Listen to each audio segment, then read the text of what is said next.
Ambasaderi w'u Rwanda muri Kenya Martin yongeye kwibutsa amahanga ko adakwiye gukomeza gucumbikira abakekwaho ibyaha bya Jenoside yakorewe Abatutsi mu 1994. Ni ubutumwa yatanze kuri uwa kabiri tariki ya 2 Mata 2025 mu nama mpuzamahanga ku kwibuka ku nshuro ya 31 Jenoside yakorewe Abatutsi. Iyi nama yabereye muri Kenya International Convention Center mu mujyi wa Nairobi, yitabiwe n'abasaga 500 barimo abadiplomate, abanyeshuri, abanyarwanda ba muri Kenya n'inshuti z'u Rwanda.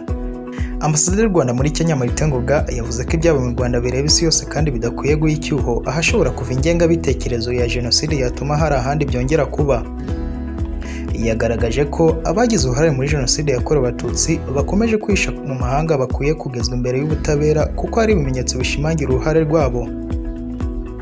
Ambasaderi Ngoga yavuze ko ibyabaye mu Rwanda ari inkuru isi yose ikwiriye kuzirikana no guharanira ko bitazagira ahandi biba. Abatanze ibiganiro mu nama yagarutse kuri Jenoside harimo Umunyakenya Prof Patrick Rock Otieno Lumumba usanzwe ari impuguke mu bushakashatsi, amategeko, politiki n'amateka, umushakashatsi mu bya politiki Lonzen Rugira n'umwanditsi ku mateka ya Jenoside yakorewe Abatutsi Dimitri Sisi. Kuri mikro Zingiro TV, Ngendi NCR.